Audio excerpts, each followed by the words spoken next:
Hi പ്രിയമുള്ള സുഹൃത്തുക്കളെ, ഇപ്പോഴത്തെ ട്രെൻഡ് ഇസ്ലാമിനെ കുറിച്ച് 4 മൊഞ്ചായ വർത്തമാനങ്ങൾ ആര് പറഞ്ഞാലും അവർക്ക് നല്ല മാർക്കറ്റാണ്. പ്രത്യേകിച്ച് വേറെ ഒരു മതത്തിൻ്റെ ചിഹ്നമണിഞ്ഞവരാണെങ്കിൽ പറയാനുമില്ല. അതായത് സാധാരണ ഒരു വ്യക്തിയെ സംബന്ധിച്ചിടത്തോളം അവരൊരു കാര്യം പറഞ്ഞാൽ അവർ ഏത് മതത്തിൽപ്പെട്ടവരാണ്, ഏത് ജാതിയിൽപ്പെട്ടവരാണ്, ഏത് സംഘടനയിൽപ്പെട്ടവരാണ് എന്നൊന്നും അറിയാൻ പറ്റില്ല. പക്ഷേ ഏതെങ്കിലും ഒരു മതചിഹ്നം അണിഞ്ഞവരാണെങ്കിലോ പറയാനുമില്ല. അതായത് കാവ്യവേഷം ധരിച്ചുകൊണ്ട് മുത്തനബിയെ വാനോളം പൊക്കി പറയുന്നു, ഇസ്ലാം മതത്തിന്റെ മഹത്വം വിളിച്ചു പറയുന്നു എന്ന് വിചാരിക്കുക. ആ മതം അത്രമാത്രം നിങ്ങൾക്ക് ചക്കരയാണെങ്കിൽ നിങ്ങൾ പറയുന്നതിനോടൊരല്പമെങ്കിലും നീതി പുലർത്താൻ നിങ്ങൾക്ക് കഴിയണ്ടേ? അങ്ങനെ മാനവരിൽ മനോഹരനായ സ്വഭാവ സവിശേഷതകളുടെ ഉത്തുംഗ ശൃംഖലയിൽ വിരാജിക്കുന്ന ആ പ്രവാചകന്റെ മാതൃക അറ്റ്ലീസ്റ്റ് നിങ്ങളെങ്കിലും നിങ്ങളുടെ ജീവിതത്തിൽ ഒന്ന് പകർത്തണ്ടേ? നിങ്ങളൊരു മുസ്ലിമായിരിക്കണ്ടേ? നിങ്ങൾ ഇസ്ലാം മതം സ്വീകരിക്കണ്ടേ? ആ പ്രവാചകനെ അള്ളാഹുവിന്റെ അവസാന പ്രവാചകനായി അംഗീകരിക്കണ്ടേ?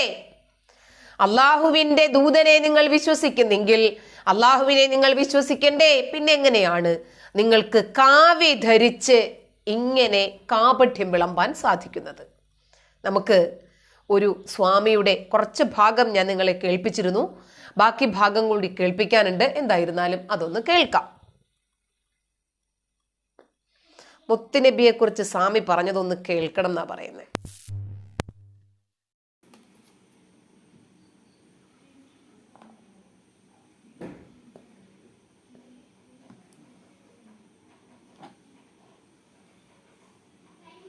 എന്താ സൗണ്ട്? നബി സല്ലല്ലാഹു അലൈഹി വസല്ലം തങ്ങളുടെ കാലത്ത് എത്രയോ പ്രാവശ്യം നിർബന്ധിത മതപരിവർത്തനത്തിന് അവസരങ്ങൾ ഉണ്ടായിട്ട് പോലും ലാ ഇക്റാഹ ഫിദ്ദീൻ എന്ന ഖുർആനിന്റെ ആയത്ത് അദ്ദേഹം തന്റെ ജീവിതത്തിൽ പ്രാവർത്തികമാക്കിയിരുന്നു. ലാ ഇക്റാഹ ഫിദ്ദീൻ, ദീനിൽ ഒരു തരത്തിലുള്ള നിർബന്ധവുമില്ല, ഒന്നും ഹേമിക്കേണ്ടതില്ല, ഒന്നും വെച്ച് കെട്ടിക്കൊടുക്കേണ്ടതില്ല. എത്രയോ പ്രാവശ്യം മക്ക കീഴടക്കിയതിനു ശേഷം, കഅബയുടെ നേതൃത്വം ഏറ്റെടുത്തതിനു ശേഷം, അതിന്റെ താക്കോൽ കൈവന്നതിന് ശേഷം അവിടെ നിന്ന് വിസ്തരിച്ച് നമസ്കരിച്ചതിന് ശേഷം ആദ്യം അന്വേഷിച്ചത് ഇതാരുടെ കയ്യിൽ നിന്നാണ് വാങ്ങിച്ചത്. ആ വാങ്ങിച്ച മനുഷ്യൻ വീട്ടിലെത്തി. കാരണം ഇവിടെ നിന്നിട്ട് പൂച്ചയ്ക്ക് എന്താ പൊന്നിനോടത്ത് കാര്യം എന്ന് കരുതി അയാൾ പോയി. കാരണം ഇസ്ലാമികൾ വന്നു, മുഹമ്മദിയർ വന്നു, ഇനി എനിക്കെന്ത് കാര്യം? വിളിച്ചു കൊണ്ടുവരൂ അവനെ, തിരിച്ച് അവന്റെ കയ്യിൽ തന്നെ കൊടുക്കൂ. അവനെ ഇതിന്റെ അവകാശിയാക്കിയത് ദൈവമാണ്, ഞാനായിട്ട് അവകാശം, ഞാനായിട്ടൊരു നിർബന്ധവും ഇതിൽ ചെലുത്തുന്നില്ല. ആ മനുഷ്യൻ പറഞ്ഞു, റസൂലുള്ളാ, അങ്ങ് റസൂലുള്ളയാണെന്ന് ഞാൻ സാക്ഷ്യം വഹിക്കുന്നു. ദൈവത്തിൽ നിന്നുള്ള നിങ്ങൾക്കേ ഇങ്ങനെ സംസാരിക്കാൻ കഴിയുള്ളൂ. ഇതിന്റെ താക്കോൽ വാഹകനാകുന്നതോടൊപ്പം എന്നെയും ഇസ്ലാമിലേക്ക് അങ്ങ് ചേർക്കണമേ. അവിടെ ബയാത്ത് നടന്നു.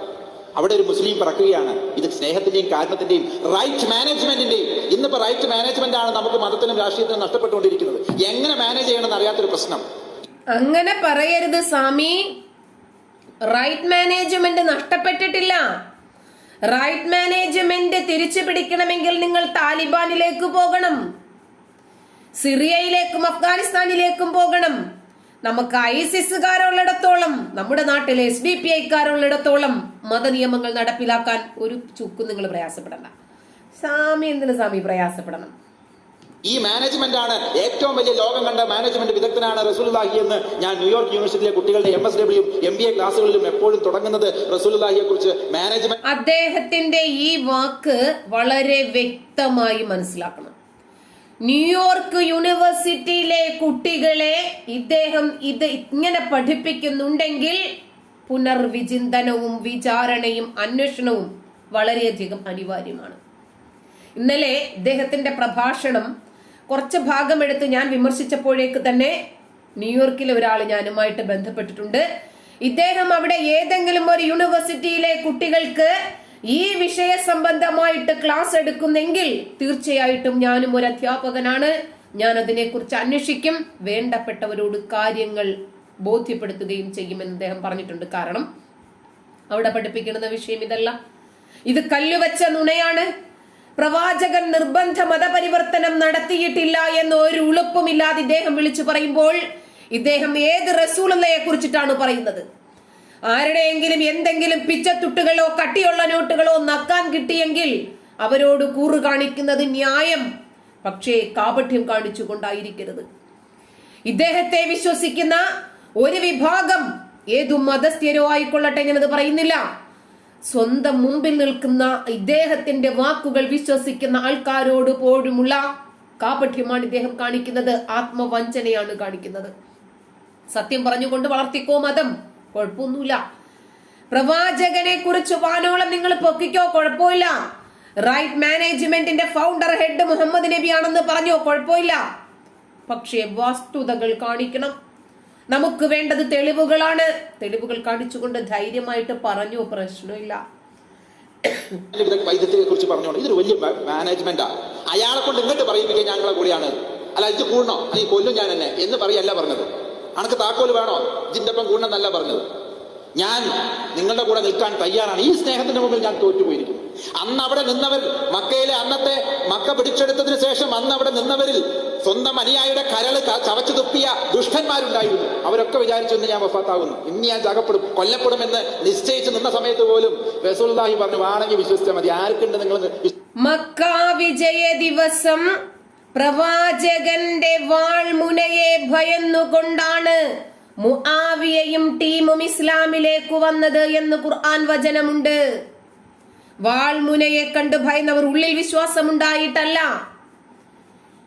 വിശ്വസിക്കാത്ത ആളുകളുടെ തല കൊയ്യാൻ പ്രവാചകൻ ഉത്തരവ് പുറപ്പെടുവിച്ചപ്പോൾ ആ വാളിനെ ഭയന്നുകൊണ്ട്, ആ വചനം ഞാൻ നിങ്ങൾക്ക് കോട്ട് ചെയ്ത് തരുന്നുണ്ട്. വിശ്വസിക്കണം എന്ന നിർബന്ധം, അള്ളാഹുവിനില്ലാത്ത നിർബന്ധം എനിക്കെന്ത്? ലാ ഇക്റാഹ ഫിദ്ദീൻ. ലക്കും നിനക്കും വലിയ ദീൻ, അനക്ക് എന്റെ വഴി, ഞാൻ പറയാനുള്ളത് പറഞ്ഞു, നിനക്ക് നിന്റെ വഴി, എനിക്ക് എന്റെ വഴി, നിനക്ക് നിന്റെ വഴി. അൽ കാഫിറൂൻ അധ്യായം എടുത്തൊക്കെ ഒന്ന് വായിച്ചു നോക്കണം, മറ്റൊരു രീതിയിലൊക്കെ അതിനൊന്ന് വ്യാഖ്യാനിച്ചു നോക്കണം. ഇവിടെ ഞാൻ കൂടുതൽ ഖുറാനിൽ നിന്ന് പറയാൻ കാരണം എന്റെ മുമ്പിൽ ഇരിക്കുന്ന അദ്ദേഹം മുത്താണ്, മുത്ത്. ലക്കും ദീനുക്കും വലിയ ദീൻ, നിങ്ങൾക്ക് നിങ്ങളുടെ മതം, ഞങ്ങൾക്ക് ഞങ്ങളുടെ മതം. ഞാൻ ഒരുപാട് വചനങ്ങൾ തീവ്രവാദത്തിന്റെയും അവിശ്വാസികളാണ് എന്ന് നോക്കി കഴുത്തു വെട്ടാനും പിരടിക്കു വെട്ടാനും സത്യമതത്തെ മതമായി അംഗീകരിക്കുന്നതുവരെ അവരോട് യുദ്ധം ചെയ്യണമെന്നും അവരിൽ നിന്നും കൈയോടെ കപ്പം വാങ്ങിക്കൊണ്ടാണ് വിട്ടയക്കേണ്ടതെന്നും അള്ളാഹുവിന്റെ ലോകമാണ് സ്ഥാപിക്കേണ്ടത്, അള്ളാഹുവിന്റെ ഭരണമാണ് സ്ഥാപിക്കേണ്ടത്, അള്ളാഹുവിന്റെ രാജ്യം സ്ഥാപിക്കണം എന്നൊക്കെ പറയുന്ന ഖുർആൻ വചനങ്ങൾ ഞാൻ നിങ്ങൾക്ക് കാണിച്ചു തന്നിട്ടുണ്ട് മുമ്പ്. ആവർത്തന വിരസതയുള്ളതുകൊണ്ട് ഞാൻ ഇപ്പോൾ ഉൾപ്പെടുത്തുന്നില്ല. അദ്ദേഹത്തിന് ഇനിയും പറയാനുണ്ട്, പറയട്ടെ. 99% ആളുകൾ അതായതുകൊണ്ടാണ്. അമ്പലത്തിൽ പോകുമ്പോൾ ഇതല്ല എന്റെ ഭാഷ, മുസ്ലിം ക്രിസ്ത്യൻ പള്ളിയിൽ പോകുമ്പോൾ ഇതല്ല എന്റെ ഭാഷ. അത് 100% ഹിന്ദു മിത്തോളജിയിൽ നിന്നും ഹിന്ദു ഗ്രന്ഥങ്ങളിൽ നിന്നും, മറ്റത് 100% ബൈബിൾ. ശരിയാ, വായിന്നറിയാതെ വീണു പോയതാ. ഹൈന്ദവ വേദികളിൽ പോയാൽ ഇങ്ങനല്ല ഞാൻ പ്രസംഗിക്കുന്നത്. ഇപ്പൊ മുസ്ലിങ്ങൾ വിളിച്ച വേദിയാ.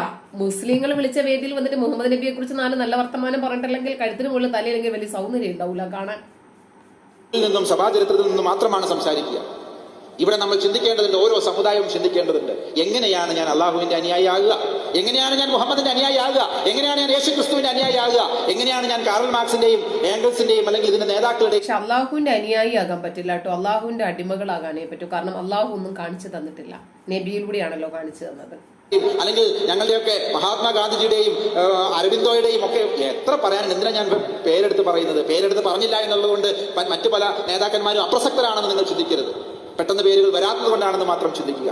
ഓരോ അനുയായിയായി മാറിക്കഴിഞ്ഞാൽ, ഒരു കാലത്ത് ഏറ്റവും കൂടുതൽ മാനുഷികത തുളുമ്പി നിന്നിരുന്നത് ഇവിടുത്തെ ചില പാർട്ടികളുടെ അനുയായികളിലായിരുന്നു.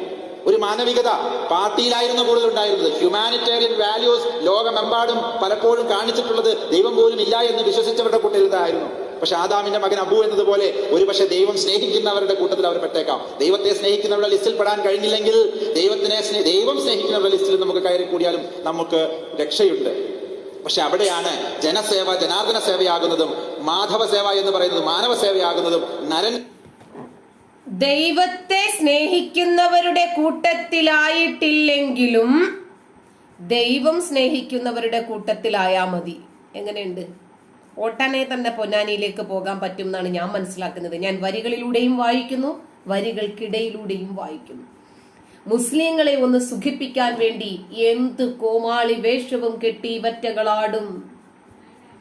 സേവയാണ്, നരസേവയാണ്, നാരായണ സേവയാകുന്നത് എന്നും ഇവിടുത്തെ ഒരുപാട് നമ്മുടെയൊക്കെ ഭാരതീയ ഋഷിമാരും നമ്മളോട് പറയുന്നത്. കാണപ്പെടാത്ത ദൈവത്തെ സ്നേഹിക്കുന്നു എന്ന് പറയുകയും നിന്റെ സഹോദരനെ ദേഷിക്കുകയും ചെയ്താൽ നീ കള്ളനാകുന്നു എന്നാണ് വിശുദ്ധ യാക്കോബ് തന്റെ യാക്കോബിന്റെ ലേഖനത്തിൽ, അതായത് ബൈബിളിന്റെ പുതിയ നിയമത്തിൽ 24-ാമത്തെ പുസ്തകത്തിൽ അതാണ് അദ്ദേഹം പറഞ്ഞിരിക്കുന്നത്. പണ്ഡിതനാണ്.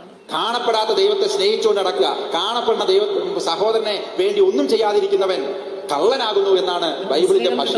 ഇന്നല്ലദീന ആമനു വല്ലദീന ഹാദു വനസാറ വസ്വാബീന മൻ ആമന ബില്ലാഹി വൽ യൗമിൽ ആഖിർ ഫലഹും അജ്റഹും വഅമില സ്വാലിഹിൻ ഫലഹും അജ്റഹും ഇൻദ റബ്ബിഹിം ലാ ഖൗഫുൻ അലൈഹിം വലാ യഹ്സനൂൻ.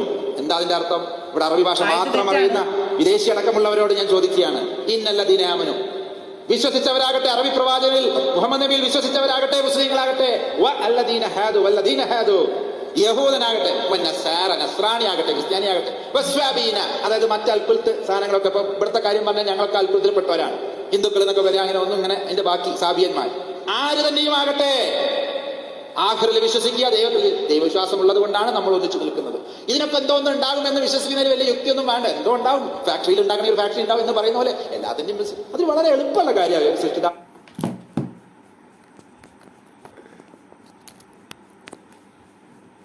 പൊട്ടനാണോ?